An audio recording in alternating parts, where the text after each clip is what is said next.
How's it, guys, and welcome back to episode 3 of our gauge install series, right here on Game On Garage. Now, if you missed the second episode, you can click right over here to see how we installed our boost gauge. Once you saw that, you'll realize that we are not really running enough boost. So in this episode, we're going to install our electronic boost controller so that we can fix that. So we can turn up the boost and make some more power. So installing your electronic boost controller is fairly simple. Included in the kit is of course the electronic boost controller or boost solenoid with its wiring. Then we have these two barb fittings as well as a plug. And of course you got some boost or vacuum hose. Now, since I am poor and we're still running the internal wastegate, the installation is fairly simple. From the high pressure output of the turbo, you have your vacuum line going to the boost solenoid in the number 3 port, right over there. And you have your number 2 port on the left going to your wastegate. And your number 1 port is blocked off. So first of all, let's assemble our boost solenoid the way we need it. Now, since boost leaks mean blown engines or a lack of power, we're going to use some Teflon tape to ensure a proper seal.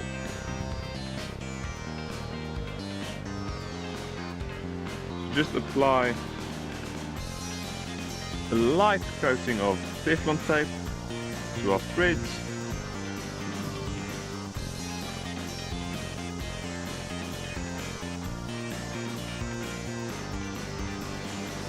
Make sure you not to cover the hole, and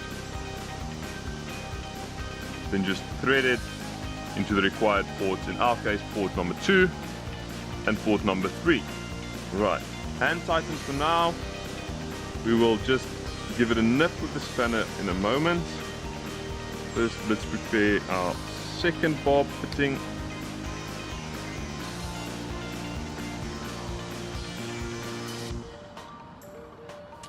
And that goes into port number 3 as we're running external wastegate, internal wastegate. And then lastly, our blank or block off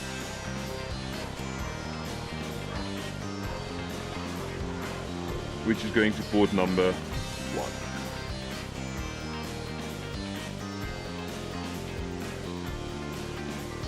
Right, we're going to give them a nip each with a spanner to ensure they're tight, and then we're going to the car. Find yourself a bolt sticking out like the one we have over here. Then thread the dampened fitting onto that bolt, just so it's nice and snug. Decide how you want your boost control solenoid to be mounted, whichever orientation. I think I'm just going for straight ahead. And then tighten our Allen key bolt so the plate is nice and tight onto our rubber mounting. Next up, we're going to place our solenoid onto the mounting.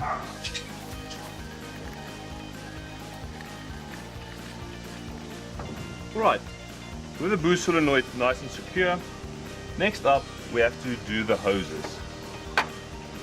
Start off by removing the old hose, one that goes from the turbo high pressure feed, and the other one you're at the bottom right by the wastegate.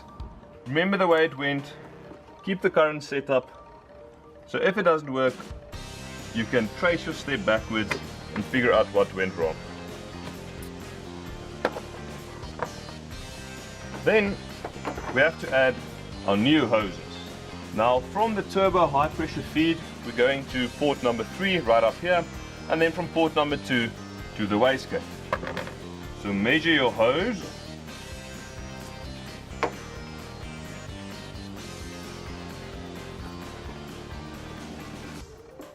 and then just cut it to length.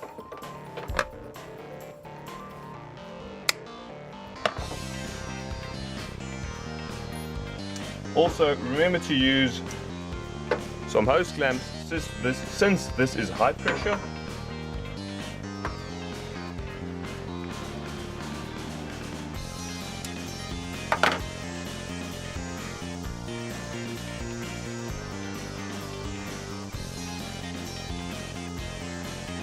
So again, be sure that port number 2 goes to the wastegate and port number 3 comes from the turbo.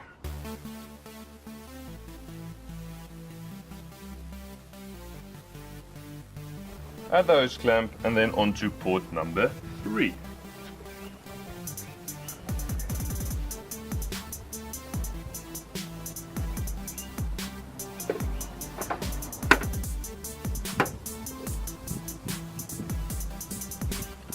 Right, now we have to run the wiring through the firewall, plug it in, set it up, and I'm pretty sure you can start the car. Now we have the boost solenoid running through the firewall behind the dash, again coming out of our radio opening, as that's where we will mount our gauges and we can hide all the wiring behind there. And if we plug it into the air fuel ratio boost gauge boost controller combination, sorry, there we go, plug it into there. That's the only 2-wire clip. You'll notice that the boost gauge was a 3-wire clip, the map sensor. This is a 2-wire clip. With that plugged in, we will be able to adjust our boost control, holding the lift, and here we go. So we will have to set our wastegate duty cycle, our gain percentage. We'll have to adjust the spring pressure to what it actually is. I still have to find that out. So there we have it. Our electronic boost controller is installed and ready to go. In the next episode, I'm not really sure what we're going to be doing, but stay tuned for that. We're either going to be installing our air fuel ratio, our O2 sensor for that, or we might be doing the oil temp, the oil pressure, or most likely we will be actually setting up this electronic boost controller, go for a drive, see what boost the stock wastegate is making, and then turn it up from there. In the meantime, remember, it's not game over, it's game on.